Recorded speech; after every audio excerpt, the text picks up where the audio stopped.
Hello, everyone. Good morning. Welcome back to another edition of Money in Motion. It's Friday. Have you ever seen the meme of the alligator who just lays flat? Oh yeah, Friday? yeah. I'll get a picture of that up at the end of the show. I thought it was funny. Saw it this morning. Monte, how are you doing? Anything you'd like to start off with here? We got the DXY rebounding back to its resistance level that it lost last week. We got Russell down, crypto down a little bit, but anything that you're looking at or like to start off with today? Yeah, sure. One thing that I will touch on briefly, there was some pretty interesting price action in crypto last night in the Asian hours, particularly in the OG DeFi assets. So let me go ahead and just pull up those charts because some of them looked particularly interesting. One that was the biggest mover and shaker last night was Maker. And see, continuing today, but what you'll notice with a lot of these assets is the fact that we have weakness in equity markets today, although they're still technically green on the day, but it looks like we may kind of roll over in the NASDAQ and in the S&P. It's kind of there's some fear right now in these markets. Like there's no doubt about it. Like the big names that had been propelling crypto higher in this, not only in like the sense of Bitcoin's price, but in terms of like putting in the public conscious, the crypto related equities are falling hard today, and that is no good for the altcoins. I said it multiple times this week, but I'll say it again. I really think that these are essentially a leading indicator for risk on or risk off price action in the altcoins. So if the market opens and these assets are pumping, you're going to see the alts pumping as well. Because what I think is happening is the institutional buyers are buying these crypto related equities. That's their on ramp. That's their means of getting exposure. And then when the smaller players see that, the everyday crypto trader, they go ahead and get more risk on, and they'll take an opportunity on some of these altcoins that have been showing these formations. I talked about these yesterday. All of these charts look almost identical, but the fact that we have such negative price action in a lot of the big names today has me a little bit concerned. And even stocks like Google, which I was previously bullish on in the week, like I'm starting to get concerned. I thought we would have bounced by now. We didn't get any bounce whatsoever in these traditional equities markets. So without any buy pressure from these, I think we're going to see continued negative price action in the altcoin market. The good thing is, however, is like CJ said, today is Friday. So dump all the riot you want, dump all the coin you want. You're gonna have to stop at 3:30.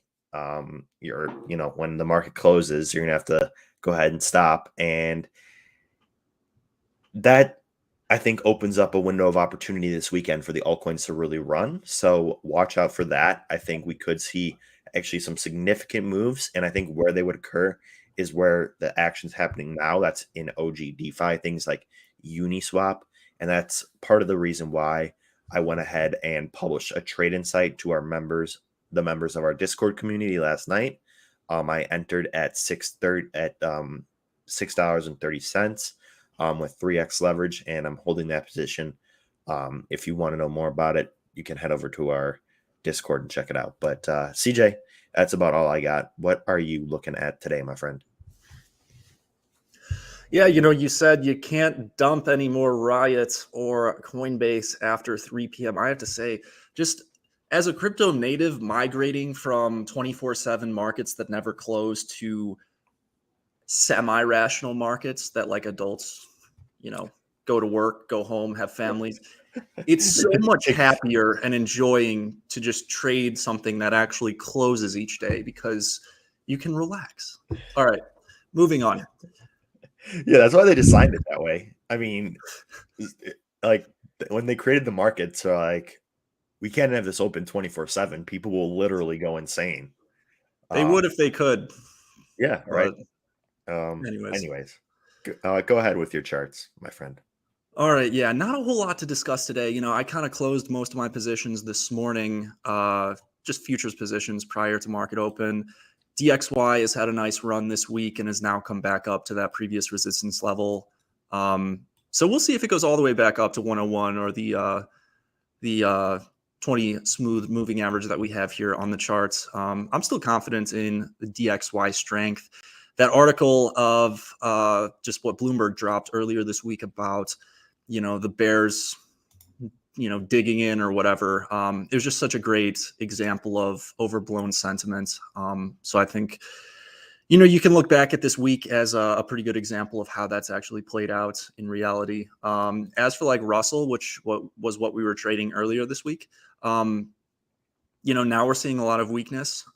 If we have to go back to this 20 smooth moving average, perhaps we'll see that, maybe get another buying opportunity there. But ultimately, what I'm looking for and why I decided to take profit and just close these positions going into the weekend was because we talked so much about it and discussed it earlier this week. Is like Monday's the worst performing day for stocks, therefore it's the best day to buy stocks. And Tuesday, ironically, is one of the best days or best performing stocks. So it's kind of like everybody realizing they made a mistake selling on Monday and then rebuying back or something. So perhaps that's what happens, but I'm going to look for, lower prices or at least to get back in terms of like Monday. And then just from a technical perspective, we talked about trend following earlier in the week and how it's been just a little bit easier, or at least I feel like it's been a lot easier. Trend following in the sense that this is where I got in the initial position. I think it was like right here because we had the red candle, or in this case, the blue negative candle. But we had strength. People stepped in. There was a bid. People bought it. And, if we were going to make a new high, you're probably going to go a little bit, further up into local highs. Just basic trend following. No, rocket science degree needed there. If we get something similar here, where we approach where that, previous candle body closed at 2000, then I will be a buyer maybe earlier, but I don't know. I think it probably would be safer to just wait for a breakout above 2000 because then you're going to have more shorts that are going to get stopped out that probably put their stop right here. And then also, back here where we could run those stops at maybe 215 or, 2015. So that's kind of what I'm waiting for in terms of Russell. Trend following has been, doing pretty well in non-crowded markets, that is. But yeah, in terms of crypto, I think Horst made a lot of good points yesterday. That's Ryan, if you are formerly Cantor and Clark as well, I believe. But you should definitely go check out that YouTube channel or that YouTube video we recorded on the channel yesterday. I think you'll really like it because Ryan is a very bright dude and he made a lot of good points, namely around the altcoins as well as equities. But the point around the altcoins was that it's very peer-to-peer right now. You just don't have that large influx of retail capital. Even earlier in the Echo bubble, when we had a lot of Chinese capital coming in the game, I feel like things were a little bit easier when we had the Hang Seng ripping. And, that translated to assets going up like, the bubble we saw in Aptos, for instance. So we need to see some form of retail or some form of new market participant kind of come in to make things go back into like what we call, or what I guess I call sometimes like easy mode, where like that's where I think is the best opportunity ultimately. Like just these PvPer markets, like when you're just trading against the other 100 people on crypto Twitter, very difficult to make money. It can be done, but it's very difficult. Personally, I don't have the energy for it these days. I want to just wait until easy mode comes back. Even if we have a breakout in Bitcoin from like 31 to 34K, that's something that I would rather just bet larger on and just use more leverage potentially to capture, a stronger momentum move as, kind of trying to buy the lows here on some of these various alts or chase, the current meta alts that are like, Maker and the OG DeFi, because the narrative's going to switch. It always rotates. So how far are we in the current one with Maker up, however much it's up? Yeah, that's really the $1 million question is, when does that narrative end and the next one begin, and then what is the next narrative? Yeah, I went ahead and posted that, or Alex went ahead and posted that link in the chat there. Great video. Ryan was an awesome guest, awesome guy. Had a really grounded perspective on Bitcoin, in my opinion, and very unbiased in the way he approaches trading and just his general outlook on the markets. I thought it was very informative. So definitely check that out if you haven't seen it yet. Beyond that, anything else you'd like to add today, CJ? I mean, you talked a little bit briefly in Discord about Coinbase. Any thoughts on what the crypto related equities are doing today? And, if you would be selling, buying, what are you doing here with these crypto related equities dumping pretty hard?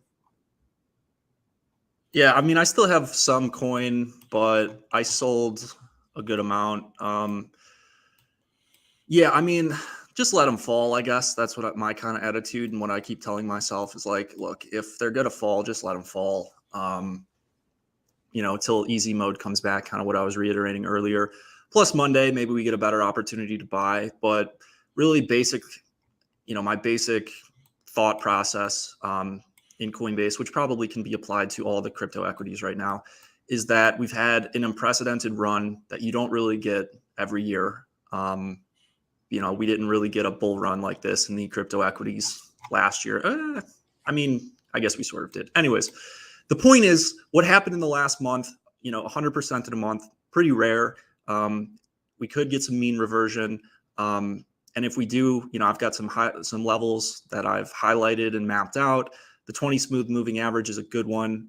It's around 80. So, if we start seeing bids come in at these levels, then that's where I'll look to continue to deploy dry powder. Because, yeah, I do think we could see some mean reversion maybe for the remainder of the summer. I believe August might be one of the best performing months for the DXY as well.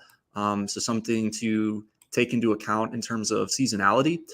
But yeah, I know we'll see. If we get a mean reversion to some of these levels, I'll buy it and really go all in and try to have 100% max exposure going into later half of 23, maybe 2024, and then that retail speculation probably will come in if equities go to new all-time highs.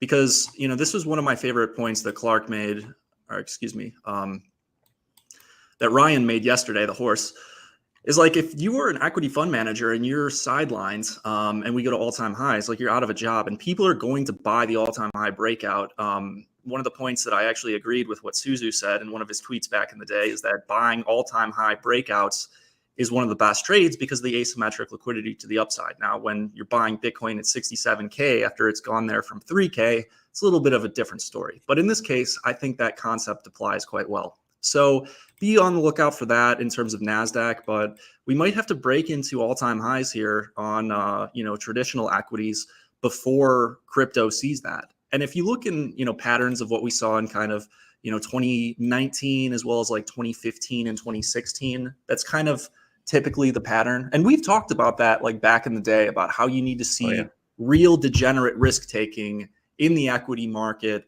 before you see it in crypto. We're starting to see it in things like Carvana and other meme stocks. Hopefully the Wall Street Bets adopts Coinbase, or maybe like Riot or Mara. I see a question, CJ. Are you looking at Lido in the future? Yes. Yes. But I don't hold any. Actually, yeah, I do have just a levered position, but it's nothing like short term. It's nothing long term. My main positions that, yeah, I'll be looking out towards like 24 and 25 or, ETH, Lido, coin. The thing about Lido, though, is that the bull market has to begin at a certain point. Otherwise, the tokenomic distributions and the dilution of Lido starts to become a factor. So just something to keep in mind there. But yeah, I mean, that's something that I'll still trade and Yeah, I mean, I think it'll go to $10 eventually, but I mean, that's not a trading plan. You can't just say, all right, well, I'll buy Lido and wait then. You're 80 years old and then it's trading at $10. That doesn't do you a whole lot of good. You waste a lot of time waiting. Yeah. But no, I agree. I think Lido will be one of the ones to buy like when the time is right. When you mentioned the degenerate risk taking in equity markets, like once that comes back, I think Lido will be one of the faster horses in crypto. And that's one that I will definitely be looking to buy, but just not right now. Just not the time given, the current circumstances. Monty, I know you've got to run today, but I'd like to ask you one last question. Is that what are your thoughts on what's it even called? Harry Potter Sonic Inu coin? Have you Oh my God. seen the new meme coin? It's not just that, CJ. That'll outperform Lido likely. Doesn't mean I'm gonna buy it, but The crazy thing is probably will. there's so many of these coins with just like random names just thrown together that are actually seeing tremendous volume. I'm talking millions, tens of millions of dollars into these altcoins that are named like I saw one that was like I can't even remember. It's like Hermione something something something. Like it's just all stupid, meaningless garbage. But one thing that I found interesting is this is actually not a phenomenon that's unique to crypto. There was an Italian artist, and you'll love this as an art major, CJ. There's an Do Italian not artist. really identify as that, but okay, it is true. Continue. Yes. um. So this guy, this Italian artist, he created a painting. It's called it. I don't want to say it in Italian because I'd butcher it, and I don't even want to say his name because I'd butcher it. But it's called I Am. And the painting or the sculpture rather only exists within his mind. It's not real. It just exists within his mind, but it comes with a certificate of authenticity. So and it's sold for $18,000. So think about that for a second. It's just a creation in his mind that hasn't been created physically yet and sold for $18,000. So like I started Googling the painting that you were talking about, and then you told me it's just a figment of his imagination. yeah, So it's I was called like, oh, it's well, called like IO Mono. It's called I Am. It's like Lo Mono or something.